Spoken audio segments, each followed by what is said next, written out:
اور یوسف علیہ السلام کے واقعات میں سے ایک سبق، ایک درس اہل ایمان کے لیے وہ یہ ہے کہ کبھی اللہ کی رحمت سے مایوس نہیں ہو۔ انتہائی بچپنے کی عمر 10-12 سال، اور اس عمر کے اندر کنویں میں پھینکے جا رہے ہیں حسد کی نظروں کے، لیکن جناب یوسف علیہ السلام کی یہ وہ ابتدائی عمر ہے کہ یہاں سے امت کے لیے اور بعد میں آنے والے لوگوں کے لیے دروس کا سلسلہ چل نکلا ہے، اور سبق اور اسباق یہاں سے چلنا شروع ہو گئے۔ یوسف علیہ السلام کو اللہ رب العزت نے اس کنویں کے اندر جب ان کے بھائیوں نے ڈال دیا تو پھر فوراً سے پہلے اس بات کے اوپر آگے کہ جب قافلے والوں نے آ کے نکال لیا، وہ ڈول ڈالا، باہر آ گئے، تو یہ واپس دوڑ کے آئے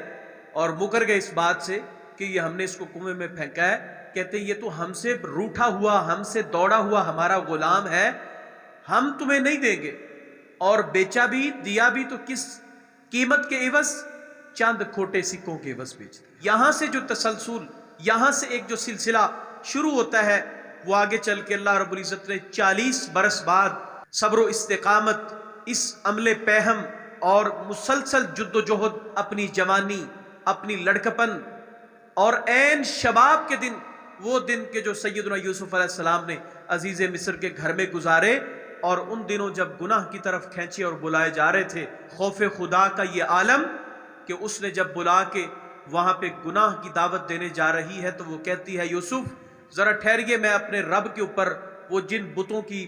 جن اصنام کی پرستش کرتے تھے، میں اس کے اوپر ذرا پردہ ڈال لوں۔ اس نے کپڑا اٹھایا اور اس کے منہ پہ ڈال دیا۔ یوسف علیہ السلام کہتے ہیں اے بی بی، تیرے تو اس پردہ ڈالنے سے تیرے معبود کی تو آنکھیں چھپ گئیں، جس کے میں ماننے والا ہوں اس کو تو کسی بھی منظر میں وہ انسان کو اپنی آنکھوں سے اوجھل نہ کرتا ہے، نہ کوئی اس کی آنکھوں سے اوجھل ہو سکتا۔ میں اللہ سے ڈرتا ہوں۔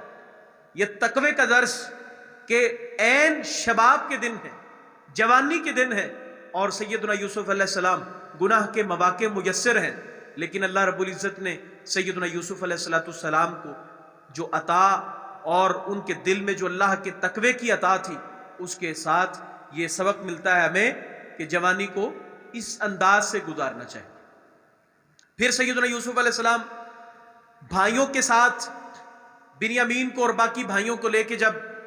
ایک واقعہ ایک مرتبہ پیش آیا، وزیر خزانہ تھے تب، دوسری مرتبہ پیش آیا،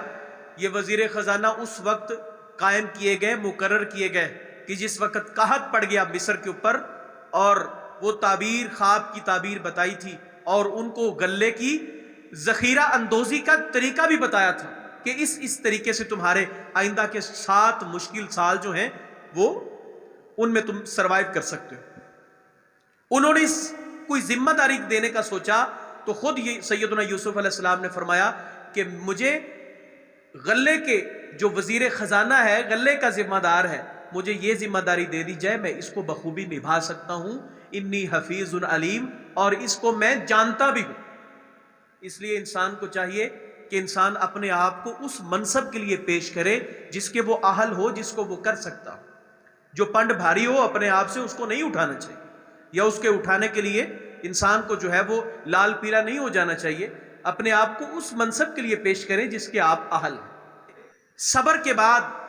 سیدنا یوسف علیہ السلام کے دل کے اندر جو سخاوت، اور اللہ رب العزت نے سیدنا یوسف علیہ السلام کے اندر قریبی اور عزت و احترام اور محبت کا جذبہ بھر رکھا تھا، یہاں سے اس کا ہمیں سبق ملتا ہے کہ بھائی آئے اور آ کے انہوں نے دامن پھیلایا، وہ بنیامین کو لے گئے، وہ چوری کا جو ٹوپا تھا، ان کا غلہ ماپنے کا وہ آلہ وہ نکلا، وہ سارا واقعہ، اور جب وہ آئے اور آ کے انہوں نے دیکھا اس کے تو آثار، اس کے نقوش تو ہمارے ابا یعقوب سے ملتے ہیں، اور وہ کیا کہتے ہیں، اِنَّكَ لَأَنْتَ یوسف، اے غلے کی تقسیم کرنے والے اور ہم پہ کرم فرمائیاں کرنے والے، سچ سچ بتا کہیں تو یوسف تو نہیں ہے۔ یوسف علیہ السلام فرماتے ہیں انا یوسف وہذا اخی، میں ہی یوسف ہوں اور یہ تو میرا ماں جایا سگا بھائی ہے بنیامین، تم کس مصیبت میں پڑے رہے ہو۔ اور یوسف علیہ السلام کو جب انہوں نے دیکھا، ان کی ہوائیاں اڑ رہی تھیں، نہ جانے اب کیا بنے گا، آپ علیہ السلام نے فرمایا لا تثریب علیکم اليوم یغفر اللہ لکم وہو ارحم الراحمین۔ اللہ کے نبی اور اس کے برگزیدہ اور چنیدہ بندے لوگوں سے انتقام نہیں لیتے، جو میں نے تم سب کے سب کو معاف کر دیا ہے، یہ وہ بھائی تھے جو چھڑیاں مارنے والے، جو سٹکیں لگانے والے، جو غلام کہنے والے اور کھوٹے سکوں کی بس بیچنے والے، یہ وہ بھائی تھے جو کنویں کی نظر کرنے والے۔ میرے رب نے اس صبر و ثبات، اس صبر و استقامت کے بعد اس کے نتیجے میں تخت مصر کا بادشاہ بنا کے سیدنا یوسف علیہ السلام کا وہ جو تعبیر خواب آیا تھا بچپن میں، اس خواب کی تعبیر کو مکمل فرما۔ اور وہ جو علم اللہ کی طرف سے عطا کیا گیا تھا، کون سا علم؟ خوابوں کی تعبیر کا علم۔